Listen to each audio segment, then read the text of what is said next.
Hallelujah, hallelujah, praise the Lord. All right, so I welcome you all, and I just want to congratulate you that you still, still here, and you decided to give your precious time to listen and to be a part of this English service, which is, you know which is we are sacrificing this time for to glorify to gratify our Lord and Savior Jesus Christ. That's why I just want to congratulate you. And as my daughter, she has read the words, and you all have prayed. My wife has prayed for that for this word, and that God really gonna talk to all of us. God has really spoke to me while I was preparing for this word, and this word is really close to my heart. And all the words is close to our heart. They always in some way, in some form, you find those words really attached to your life, connected to your life. And as this word is like, this is the second word of beatitude, and it is that blessed are those who mourn. And mourning basically, it's a act, when we express a grief or sorrow. But as last Sunday I was sharing the meaning of this term, beatitude, it's basically it extracted from a Latin word which is beatus, that means bliss, bless. And as this word says that happy are those people, blessed are those people who mourn. So that's why I've entitled this word happy being sad. Happy being sad. If you're sad, that means you're happy.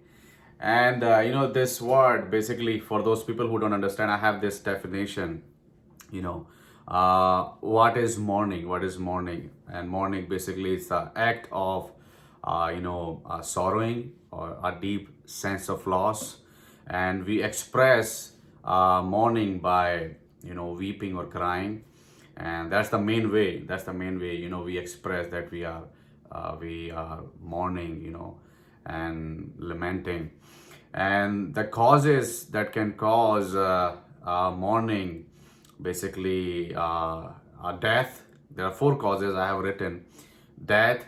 Second is a loss. A loss can be like, you can count as a job loss, a business loss in business, loss of opportunities.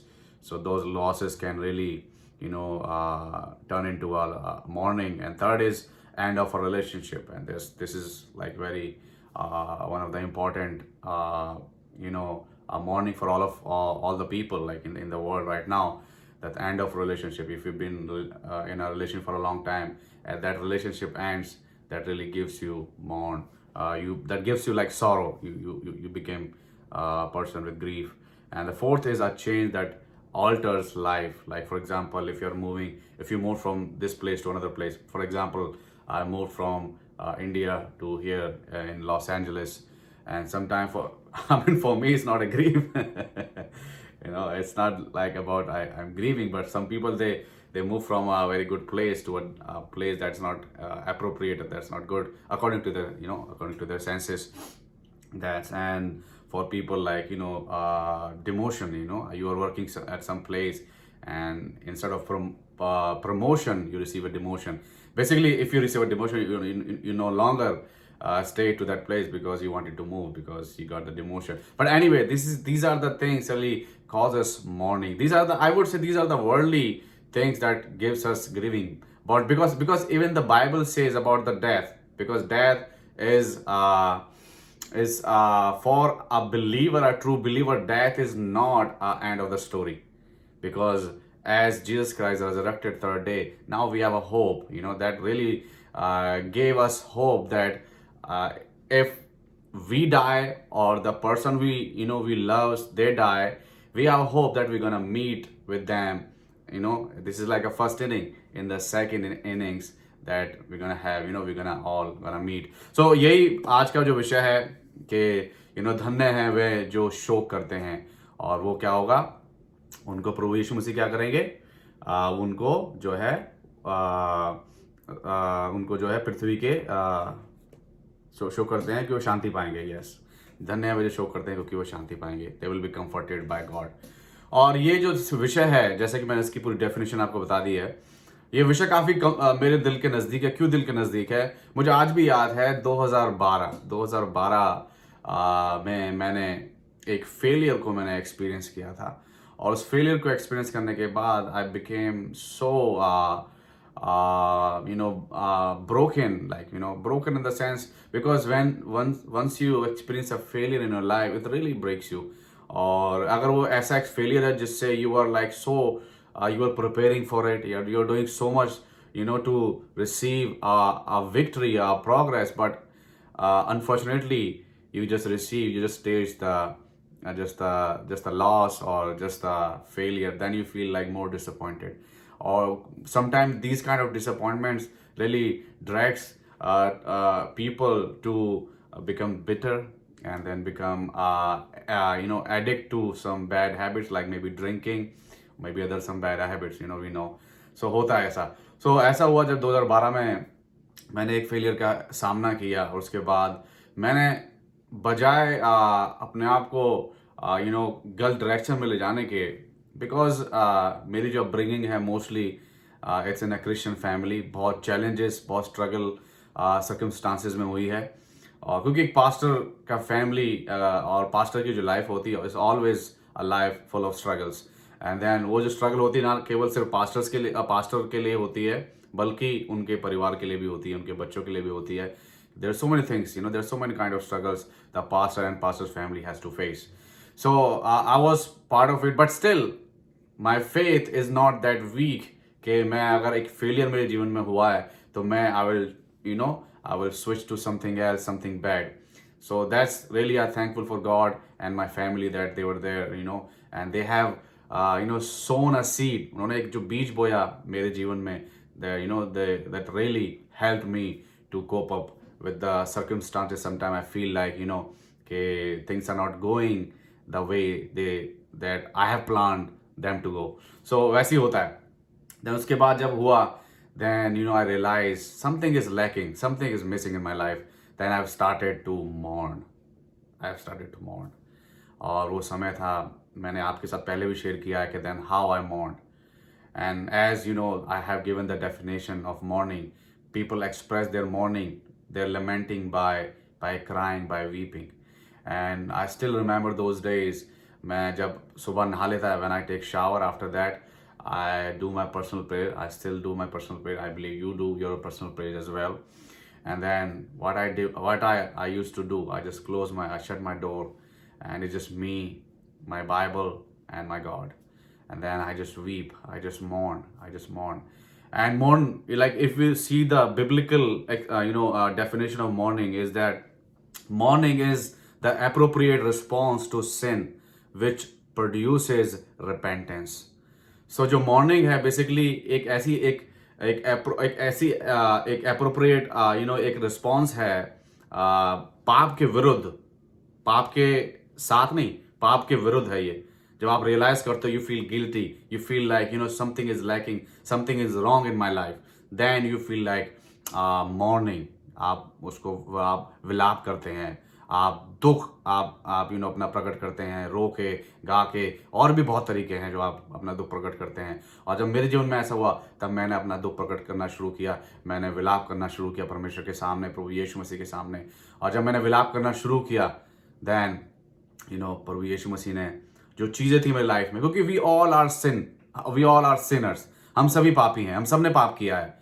और एक point आता हमारी life में कि बहुत time तक हम उन चीज़ों को नज़रअंदाज करते हैं, we just neglect those, ignore those since that we have committed, specially if you know the gospel, if you are very close to gospel, if you have those sin in your life, you try to neglect those sins, you try to ignore those sins, and you said, oh, this sins, it's okay, I know, I can repent anytime, I can ask forgiveness anytime I want, so just let it be like this, let it just go like this, let it live like this.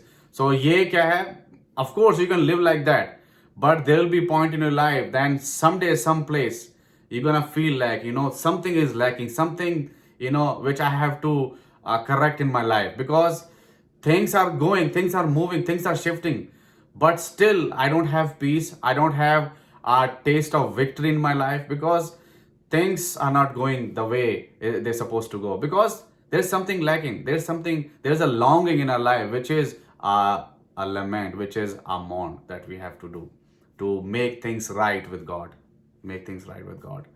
And as long as we're not gonna do it, things not gonna go the way we wanted the things to move and shift and go.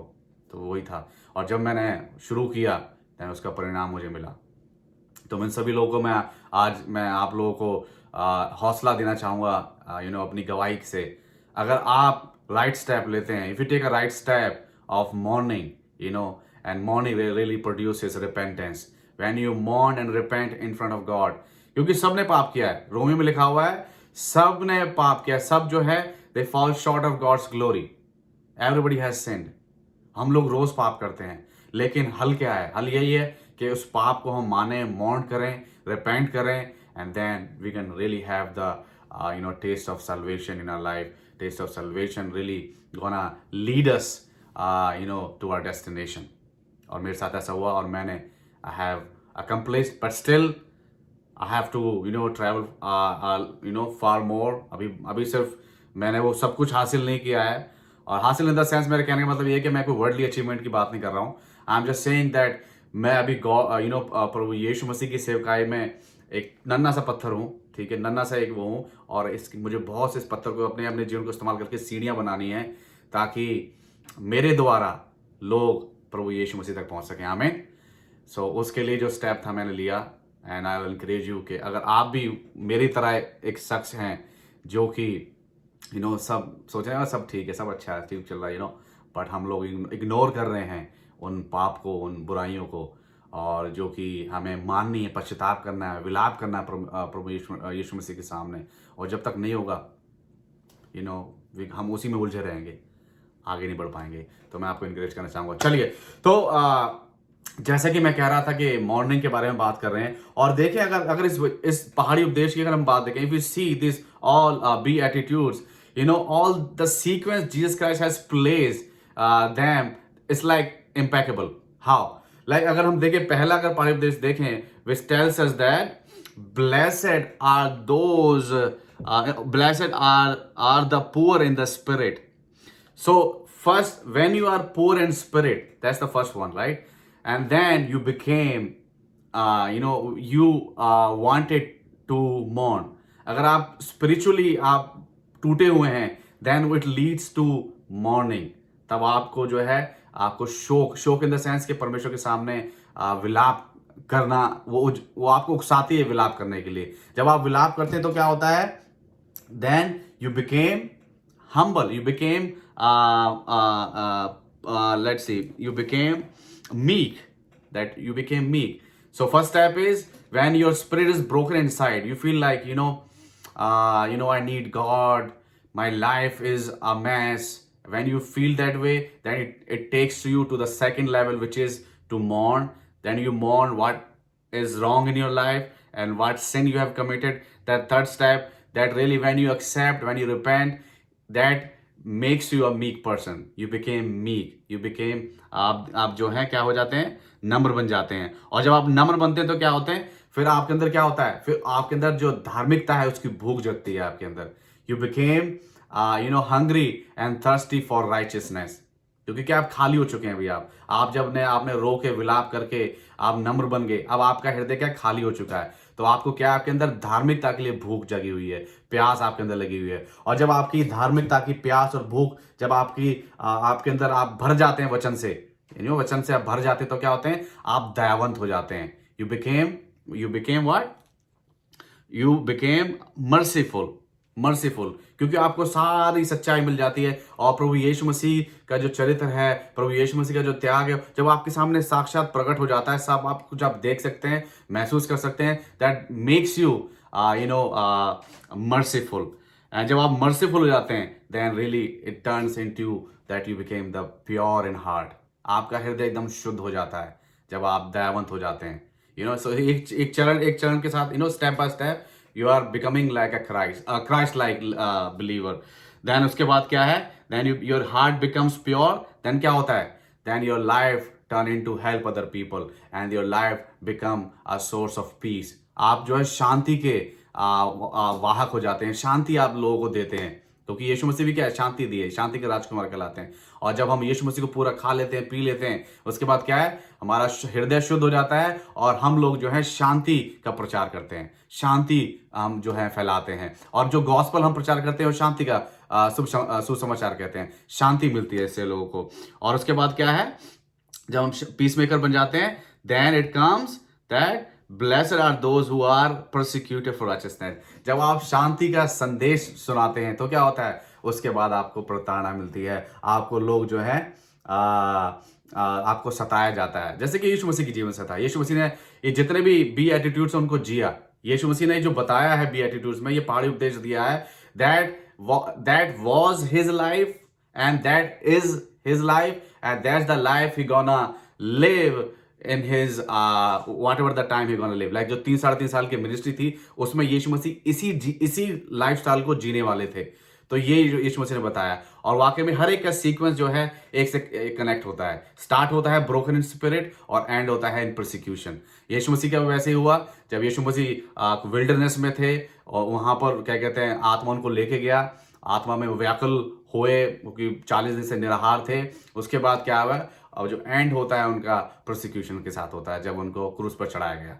वैसे ही ये हमारे जीवन में, मसीह जीवन के लिए ये एक उद्देश्य है, एक हमारा एक Christ cross Christ like counter culture है, जो कि बाकी कल्चर से भिन्न है, अलग है, और जो कि हमें अलग इन द सेंस के यीशु मसीह के जो पद चिन्ह थे, यीशु मसीह जो एग्जाम्पल हमारे लिए सेट किया था उसके ऊपर चलने के लिए हमें प्रेरित करता है। और जब हम चलते हैं तो really we became good example for other people also. So that's what is all about, कि हम लोग जब ये सारे सीक्वेंस जो है यीशु मसीह ने लिया, और हम देखें कि because we can preach, we can teach, but it's very hard to lead with the example, क्योंकि यीशु मसीह ने यहाँ पर मीकनेस के बारे में, हम्बलनेस के बारे में, peace maker and everything he has preached. But if you read in Matthew chapter 8, after he preached everything, after he preached the whole sermon on the mountain, and then he done two miracles, he performed two miracles. The first miracle was he healed one man with leprosy. One leper, he healed one leper. And second miracle was he healed a Gentile, which is a servant of centurion. So ये दो जो यीशु मसीह ने चमत्कार किए इस पहाड़ी उपदेश, इस प्रीचिंग के बाद, कि उसने एक कोढ़ी को शुद्ध किया। अब कोढ़ी उस समय में क्या थे, उस समय में क्या, अभी भी कह सकते हैं हम, कोढ़ी दे लाइक अनटचेबल्स, इनको कोई छू नहीं सकता, इनके साथ कोई अपना वास्ता नहीं रख सकता, क्योंकि they might get that disease. I mean, ये भी एक है कि उनकी बीमारी हमको छूने से we can get affected. But I still doubt this. But anyway, so वहाँ उस जमाने में वो आता था, ये लोग अनटचेबल्स थे, इनसे कोई बात नहीं कर सकता। सेम वे एक ज्यू के लिए, एक यहूदी के लिए, एक जो गैर यहूदी है, उससे वास्ता रखना, it's against the law. It's against the law. But यीशु मसीह ने वो दोनों चमत्कार करके जाहिर किया कि यीशु मसीह जो बोलते हैं वो करते भी हैं। सो जो उन्होंने बोला उन्होंने करके दिखाया।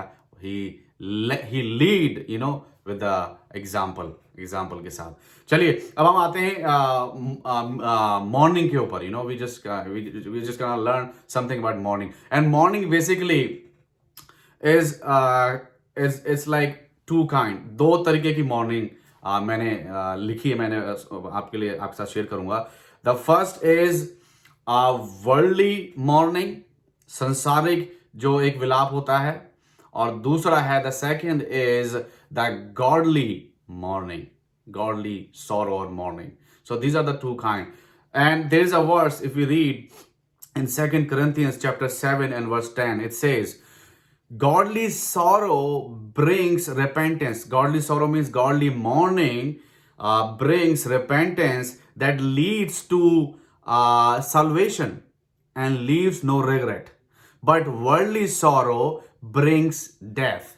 The worldly sorrow or worldly mourning brings death. Where the godly sorrow or godly mourning brings life. Like by repenting, it encourages to be repentant, and that repentance basically brings forth the salvation which is a new life. So that's about that. And if we talk about the worldly morning basically target mourning over losses of things. जो worldly जो एक जो सांसारिक विलाप है वो केवल कहाँ तक सीमित रह जाता है, केवल और केवल जो हम सांसारिक चीजें जो है हम खो देते हैं, या कुछ ऐसी चीजें खो देते हैं जिनका स्पिरिचुअल वैल्यू नहीं है, स्पिरिचुअल कोई वेट नहीं है उनका. फॉर एग्जाम्पल, जैसे कि मैंने आपको पहले एग्जाम्पल दिया था, जैसे loss of job, opportunity, business, money, ये हो गया. End of relationship, and then change that alters life, moving, transfer, demotion, stuff like that. This is like a worldly sorrow. And for example, now these days, we are living in this corona period, and we have lost so much, like like we have lost our job, we have lost our business. There's so many things we have lost, and we just sometimes we grieve about those loss, okay, that how like last year, in the year of 2019, I had a very successful business, I had a very very blossoming job and everything. I have the big house, big car. Now everything has vanished, and now I'm suffering, I'm struggling.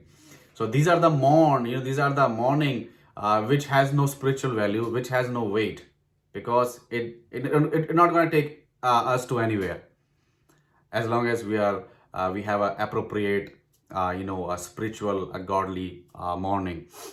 So that's about that. And there are examples we can find in the Bible, which is which people were there, they mourn, but that mourning has no sense. For example, there's one mourning we can find in the book of Numbers, and that really gives us that, if we read in chapter 14, that gives us that that's the worldly inappropriate mourning has a bad consequence, or there is no value in the sight of God. उस mourning की कोई value नहीं है. कैसे? मैं बात कर रहा हूँ, जब इजरायली जब इजिप्ट से निकले, मिस्र से निकले, विल्डरनेस के अंदर थे.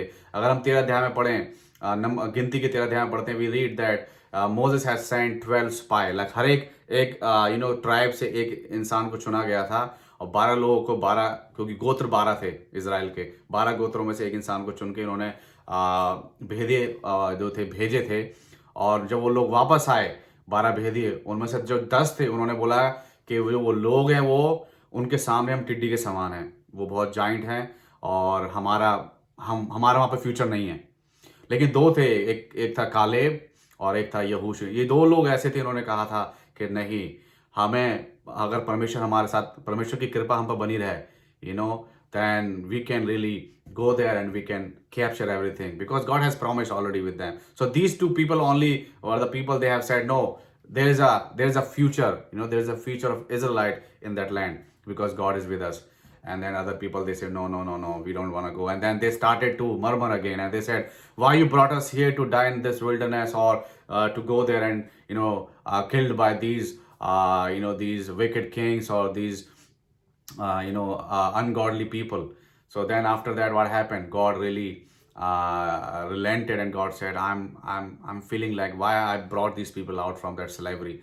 And then after that, God spoke to Moses and Aaron, and then Moses and Aaron spoke to these people and said, God is saying such a thing, that you people, the people who are under 20 years old, over 20 years old, जो 20 साल से बड़े हैं, तुम में से कोई भी उस वाचा के देश में नहीं पहुंचने पाएगा जहां पर दूध और मधु की धाराएं बहती हैं, क्योंकि तुम लोगों ने शक किया परमेश्वर के परमेश्वर की सामर्थ पे.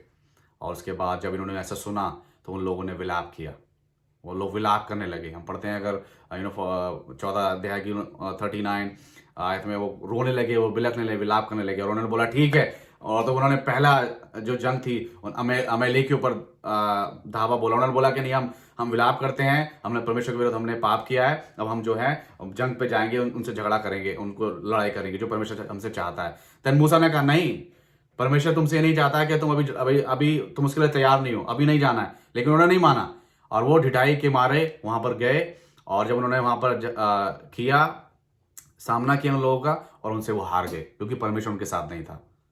परमेश्वर के साथ है। तो ये विलाप क्या था उनका? ये विलाप जो था उनके एक पर्सनल गेन के लिए था। एक पर्सनल उनकी एक चीज थी कि हमें आशीष मिलेंगी, वहां पर आशीष से वंचित ना रह जाए, इसलिए उन्होंने विलाप किया और उन्होंने युद्ध किया। और ऐसे हम देखते हैं कि और भी बहुत सारे बाइबल में ऐसे लोग हैं जिन्होंने एक फिजूल की बात के लिए विलाप किया। जैसे कि there is a man named Amnon, that's basically a son of King David. Amnon wrongfully mourned because he could not have Tamar, his half sister, which we can read in 2 Samuel chapter 13 and verse 2. जो अमनोन था, अमनोन जो दाऊद का पुत्र था, उसने विलाप किया। क्यों? किस चीज के लिए विलाप किया? क्योंकि वो अपनी बहन तमारा के साथ वो सोना चाहता था, इसके लिए उसने विलाप किया, जो कि एक दिशाहीन और एक गलत एक विलाप है, जो जिसकी वैल्यू कुछ भी नहीं है। और दूसरा हम देखते हैं king अहब mourned because he could not have Naboth's vineyard. We can find that in 1 Kings in chapter 21 and verse 4. हम जानते हैं कि राजा आहाब जो इजराइल का राजा था, उसने भी उसका भी हृदय टूटा, उसने विलाप किया। किस चीज के ऊपर? जो एक इंसान था, एक जेजरेल नाबोत नाम का, उसका जो एक उसकी दाख की बारी थी, उसको वो खरीदना चाहता था, उसको वो लेना चाहता, क्योंकि उसके घर के सामने थी, उसके महल के सामने थी। और जब उसने मना कर दिया, जो इंसान था उसने बेचने से उसको मना कर दिया, उसके बाद उसका हृदय वो विलाप के मोड में आ गया, जो कि उसका विलाप गलत था, क्योंकि वो उसको गलत तरीके से उसको हथियाना चाहता था उसको एक तरीके से, लेकिन वो उसका गलत विलाप में काउंट होता है। Then we find the fourth one is Samuel mourned because of Saul's loss of the kingdom, that we can find in 1 Samuel chapter 16 and verse 1. कि सैमुअल जो था वो he was mourned because of Saul, because God has rejected him as king. Because when Saul disobeyed God, then God dishonored the kingship of King Saul, and that said, I relent to make him king. And then Samuel, he was mourning because of that. And then and that's like, it's not that what God really wanted, and that mourning basically has no weight in the sight of God. And the fifth one, I have an example of King David. Yes, King David was basically, he was mourning over over the death of his son Absalom. And we know Absalom, that's the son basically killed his son Amnon, and then he basically plot rebel against King David and against the kingdom. And then one of King David's advisor also turned against King David because of Bathsheba. And then King David was basically mourning about Absalom. But we know how his chief army official, Joab, and he said, no, you are doing wrong, because if you are lamenting, if you are mourning over the death of your son, that means you have turned the victory of Israel into a lament.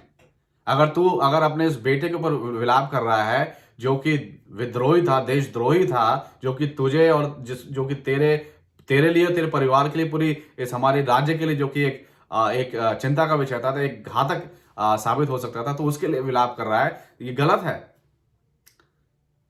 तो वो एक गलत विलाप था biblically, जो कि हम देखते हैं यहाँ पर।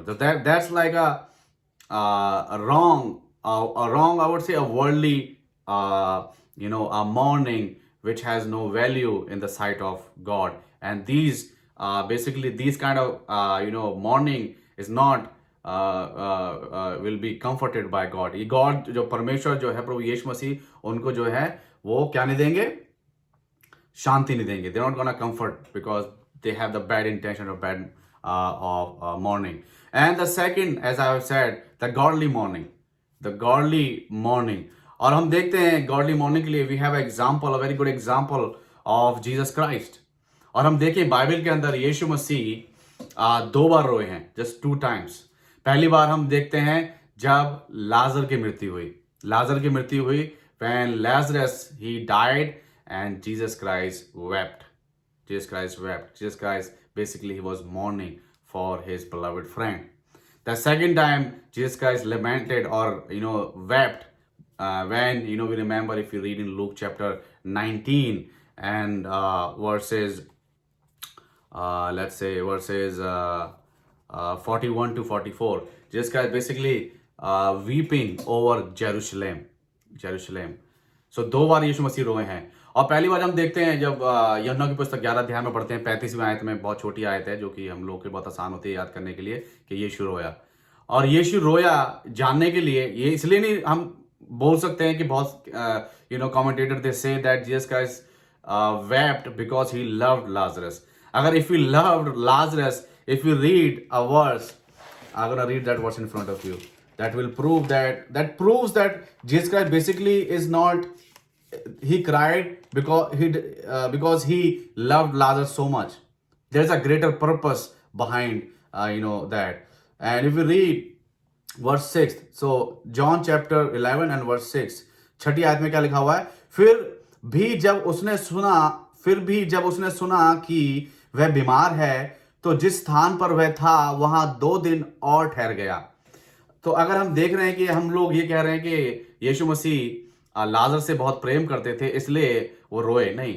यीशु मसीह बताती है, बाइबल बताती है, छठी आयत बताती है कि जब यीशु मसीह को पता चला कि लाजर बीमार है तो वो 2 दिन और ठहर गया वहां पे, बजाय और वहां इमीडिएटली एसएप वी से ASAP, as soon as possible आने के, he rested and he stayed at the place he was staying 2 more days, 2 और दिन। लेकिन जो रीजन है यीशु मसीह का विलाप करने का वो हमें मिलता है 33वीं आयत में, जब यीशु ने उसको और उन यहूदियों को जो उसके साथ आए थे रोते हुए देखा तो आत्मा में बहुत ही उदास और व्याकुल हुआ। आत्मा में बहुत ही उदास और व्याकुल हुआ। और उसके लिए एक और वर्स है, Romans chapter 12 and verse 15 says, rejoice with those who rejoice, weep with those who weep. So जो आनंद मनाते हैं उनके साथ आनंद मनाओ, और जो रोते हैं, जो उदास हैं, जो शोक करते हैं, उनके साथ शोक करो। So basically the reason of the crying of Jesus Christ, that basically when he saw his fellow Israelite, we can say, because he's from Israel, he's from the Israel, so that when he was there among those people and they were all lamenting, they were all mourning, and then his soul, because he was in a human form, क्योंकि यीशु मसीह जो है मनुष्य के रूप में थे, तो जो अंदर का जो उनका इंसान व्याकुल हुआ, और एक अच्छा नागरिक होने के नाते, एक धार्मिक अगुआ होने के नाते वहां पर उन्होंने लेमेंट किया, रोए वो लाजर की मृत्यु के ऊपर। लेकिन उनका जो रीजन, ऑफ कोर्स वहां पर वो आए थे ताकि वो प्रकट करें अपनी महिमा को प्रकट करें लोगों के बीच में, कि जो परमेश्वर का पुत्र है, जो मनुष्य रूप में है, उसके पास अधिकार है। वो अधिकार है कि वो मुर्दों को जीवित भी कर सकता है। तो ये एक मेन रीजन था उनका वहां पर 2 दिन बिताने का, और ये रीजन था जो मैंने आपके सामने वचन पढ़ा है कि वो वहां पर रोए, लेमेंट। और दैट्स द राइचियस, और I would say appropriate mourning. ये एक एप्रोप्रिएट मॉर्निंग है, that is acceptable in the sight of God. और जो दूसरी बार यीशु मसीह रोए थे, and he cried, he mourn on Jerusalem. जब हम देखते हैं कि जब विजय प्रवेश हुआ प्रभु यीशु मसीह का यरूशलेम के अंदर उस फसह के पर्व के समय में, और हम देखते हैं कि किस रीति से जब वो जो यहूदी थे, जो फरीसी और जो वहाँ के जो लीडर्स थे, उन्होंने प्रभु यीशु मसीह से बोला कि अपने चेलों को शांत कर। तब प्रभु यीशु मसीह ने बोला कि अगर ये शांत हो गए तो ये पत्थर चिल्ला उठेंगे। तो कहने मतलब ये जाहिर करता है कि जो यहूदी जितने भी लोग थे, उन्होंने यीशु मसीह को एज अ मसाया ग्रहण नहीं किया था। अभी भी उनके अंदर जो कंफ्यूजन थी, अभी तक उनके अंदर जो उनका हठीलापन था वो खत्म नहीं हुआ था। इसीलिए यीशु मसीह ने विलाप किया, क्योंकि अगर इन लोगों ने ग्रहण नहीं किया है तो क्या इसका परिणाम क्या होगा? क्योंकि जितने भी प्रॉफिट हैं, all the profits they came before Jesus Christ, they were prophesying about Jesus Christ. They were prophesying about these people, that these people has to turn from their wicked ways, and they have to accept God. They have to accept the ways of God. So God has God can really show compassion to these people, and God can really take these people to a place that God has really made for them. उन लोगों को जगह पर लेके जा सके। लेकिन क्या हठीलापन जो है उस मिस्र से लेके और यीशु मसीह के टाइम तक भी खत्म नहीं हुआ था। इसलिए यीशु मसीह रोए, विलाप किया यीशु मसीह ने, कि वो किसी इन लोगों के लिए विलाप कर रहे थे कि ये लोग, इनका जीवन अभी भी अंधकार में ही है, इन्होंने अब तक ज्योति को नहीं अपने जीवन में अपनाया है, ज्योति में अभी तक भी नहीं चल रहे हैं, अभी भी अंधकार में चल रहे हैं। So that was the righteous or appropriate, I would say a mourning. When you break yourself, when you break and you think about other people, you give priority to other people. That's the righteous mourning. And then you think that something is really, it's wrong, it's lacking. That's the righteous mourning. And that's what we find that Jesus Christ has really, brought and did and set up an example. And Jesus and prophet before him mourn about sin and comfort his gospel and salvation through the blood of Jesus Christ. Through the blood of Jesus Christ. Amen. And so that's about those two kind of a mourning. और हम देखते हैं, if you see, there's another point I have, which is Satan wants us to laugh on sin instead of mourning. जो शैतान है, वो हमें, क्योंकि we know that Satan, the Lucifer, he is a deceiver. He deceives, and he want all the children of God to mock sin, to laugh at sin. Because if you see if you see this verse, it says that, okay, धन्य है वे जो शोक करते हैं। और शोक का जो अपोजिट है, we see the opposite of mourning is rejoicing. It's rejoicing. But the blessing, the promise that God has given, it says that they will be comforted. So this is different. So it says that God is not going to take away the grief, the mourning we have, but we're gonna have the comfort during our mourning. हमारा जो grief है, परमेश्वर उस grief को हटा के खुशहाली नहीं देगा, लेकिन उस ग्रीफ के हमें जो हमारा जो शोक है उसमें हमें शांति मिलेगी। शांति का प्रॉमिस है। और शांति जबकि ग्रीफ का अपोजिट नहीं है, अपोजिट रिजॉइस है, मतलब हंसना है, लाफ है। और लाफ बेसिकली शैतान चाहता है कि हम लोग हंसें पाप को। हंसने का मतलब है you are enjoying it, you are enduring the sin.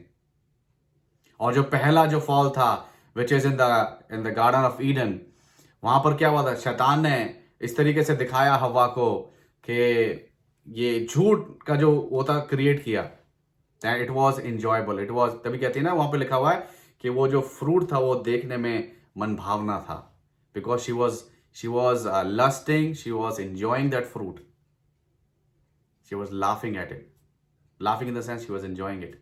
So that's what devil wants. शैतान जो है वो हमारे जीवन से चाहता है कि हम अपने जो पाप हैं, जो हमारा जो पाप है, उसको हम एंजॉय करें, बजाय शो करने के, पश्चाताप करने के।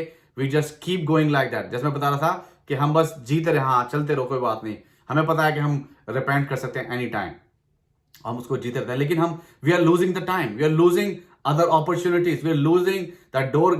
God has already placed the way that God already, the ways, the God has already prepared for us, so we can walk and we can reach to our destination much earlier, but we just waste time.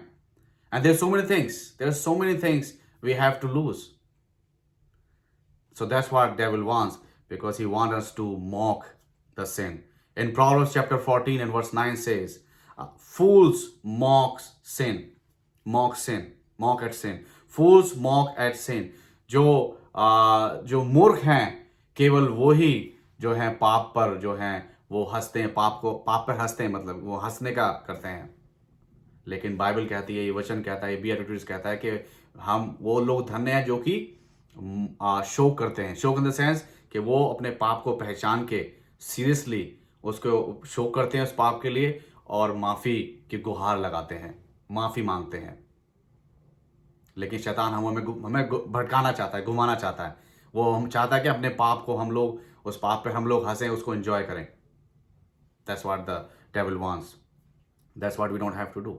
There's a very good incident in the Bible happened. If you read in Genesis chapter 9, and we find verse 22nd, we find, after the flood, God blessed Noah and his household. Noah had at that time three sons, Sham, Aham, Sham, and Japheth. So he had three sons. And one day what happened? He made a vineyard, he grew a vineyard, and one day he just drank so much and he was laying down naked. And one of his son, Ham came and he watched his father naked. He saw the nakedness of his father. So instead of, covering the nakedness, what he did, he went to his brother and he said, look, our father, he gone mad and he's naked. He's trying to laugh at that situation. Instead of mourning, instead of lamenting, instead of covering the sin, covering the that nakedness, he was making fun, he was mocking at it. विलाप की जरूरत थी वहां पर, और इसलिए जो है, God has cursed him and his coming generation, Canaan. That's the consequence of laughing but not mourning.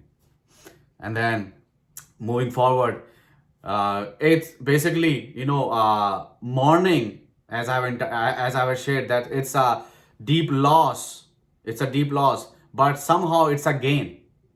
It's a gain perspective. जब हम लोग, when we mourn, when we are sad, basically being sad, we are becoming happy in the sense, because we are sad for a reason that, our past life, our past has done so much wrong. Now we are sad and we are asking God to forgive us and give a new life, give us salvation. That is a good news. That's a gain, right? We are feeling that we are losing something. We are mourning, we are losing, but it's a gain of something great, something big. As I have written here, although mourning is a sense of deep loss, but a genuine, appropriate mourning brings out the hidden gain, hidden gain. And I have given you example of Saul. Samuel was lamenting, Samuel was mourning over Saul. And then God said, if you read 1 Samuel chapter 16 and verse 1, God said, how long you gonna mourn for that king, for Saul?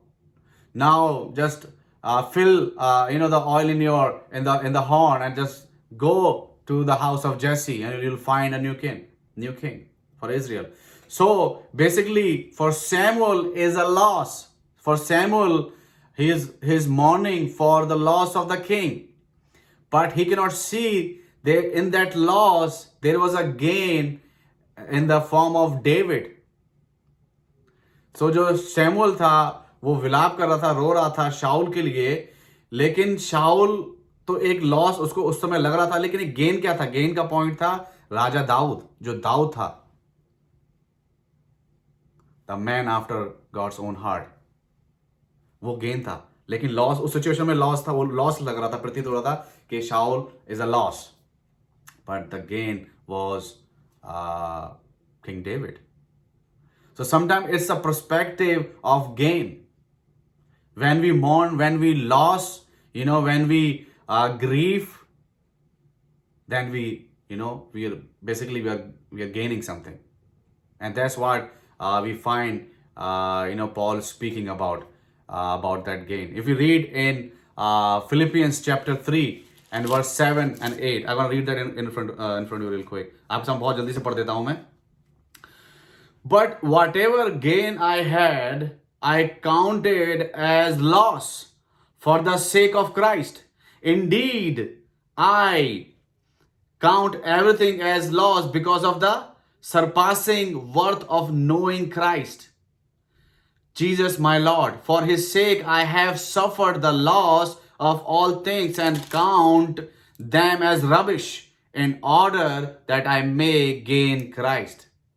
If I lose the world, I will gain the Christ. And that's more important. Don't we agree on this? Amen. अगर हम संसार को खोकर अगर हम यीशु मसीह को पा लेते हैं तो ये हमारे लिए एक बहुत बड़ी उपलब्धि है, और उसी के बारे में यहाँ पर पौलुस लिखता है. अगर इसी अध्याय की अगर हम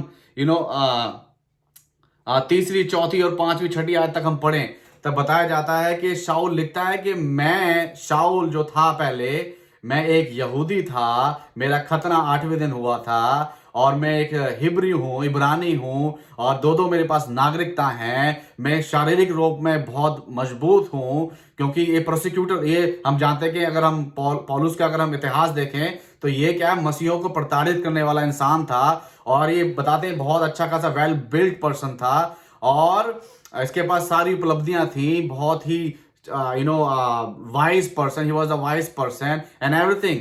So that all are gain for his life.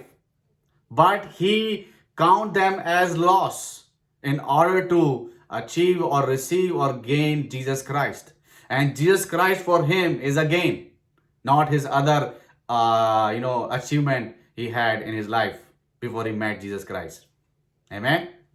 तो यीशु मसीह को प्राप्त कर लिया, वही हमारे लिए एक गेन है. और वो प्राप्त की क्या प्रक्रिया क्या है?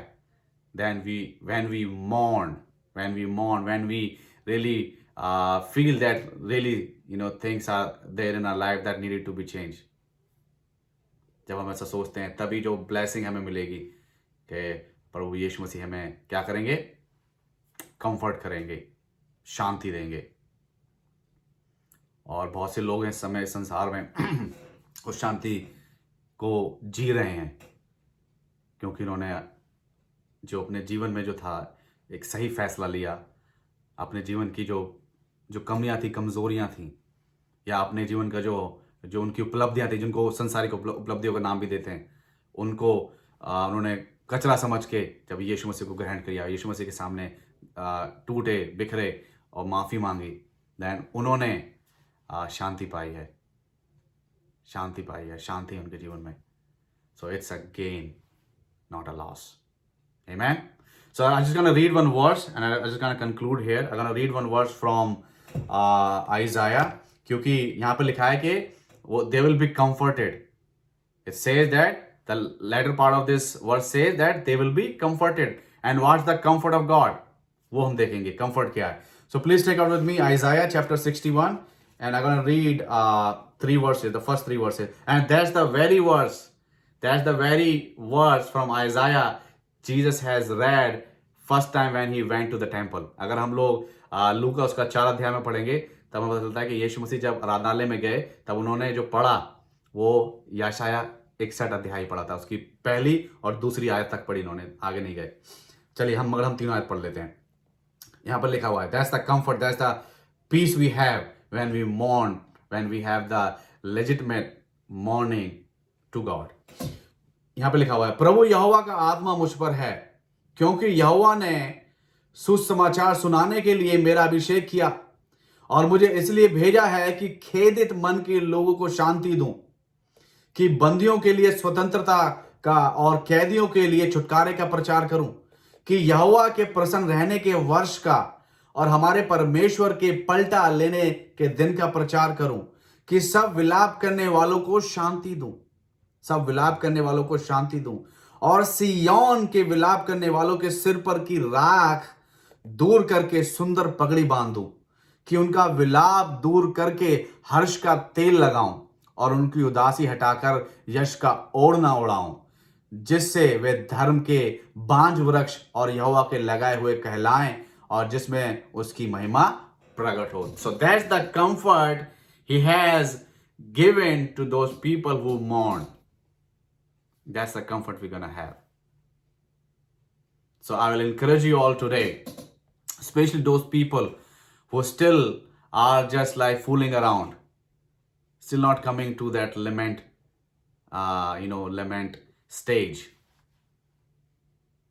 Don't fool yourself. you have to lament, you have to mourn in order to get comfort from God, in order to get right with God. Let's just pray. पवित्र परमेश्वर, हम आपका धन्यवाद करते हैं अच्छे वचन का जो आपके अनुग्रह के द्वारा हमें मिला प्रभु जी। मेरी उम्मीद है प्रभु जी इस वचन से बहुत से लोगों को आशीष मिली है प्रभु जी, और बहुत से लोगों ने प्रभु जी ये जाना है, पहचाना कि प्रभु जी ये क्यों बहुत ज़रूरी है कि हमें हमें प्रभु जी शोक करना है। और जब हम शोक करते हैं वाकई में हम प्रभु जी, हमारे लिए लॉस है लेकिन ये गेन है हमारे लिए प्रभु जी, कि हम स्वर्ग के राज्य के अधिकारी होंगे प्रभु जी, हमें शांति मिलेगी प्रभु जी। और वो जो कंफर्ट है जो आपका, जैसे हमने पढ़ा यशायाह नबी की पुस्तक 61 अध्याय में, किसी तरह से प्रभु जी आप हमारे राख के जो ओढ़ना जो हमने ओढ़ा है उसको हमारे उसको हटा के हमें प्रभु जी जो तेल है, जो अभिषेक का तेल है हमारे सर पर, आप उसको उंडेलेंगे प्रभु, और प्रभु जी हमारी उदासी को दूर करेंगे प्रभु। तो ये प्रभु जी हमें कंफर्ट मिला है आपसे, लेकिन पहला स्टेप हमें लेना है कि जब हम प्रभु जी आपके लिए शोक करें प्रभु जी, अपनी आत्मा को तोड़ें प्रभु जी, और आपसे मांगे कि हमें आपकी ज़रूरत है प्रभु। मैं आपका धन्यवाद करता हूँ, इस वचन ने प्रभु जी मुझे बहुत आशीष दी है प्रभु जी, और मेरे जैसे लोगों को, बहुत से लोगों को इस वचन से आशीष मिली होगी प्रभु जी। तो मैं धन्यवाद करता हूँ सारी बातों के लिए प्रभु जी, और उन वचन आपका 30 गुना 60 गुना 100 गुना फल लाने वाला हो सके प्रभु जी। आप मदद करें, जितने भी लोग देख रहे हैं सभी को आप आशीष दें, उनके जो समय उन्होंने दिया है प्रभु जी आपके वचन को सुनने के लिए, उसके प्रति उनका प्रतिफल वो ना खोएं प्रभु जी, उनका प्रतिफल आप उनको दें प्रभु, दया करें। धन्यवाद के साथ सब कुछ मांग लेता हूँ दया करता प्रभु यीशु मसीह के पवित्र मीठे नाम में होकर, आमीन।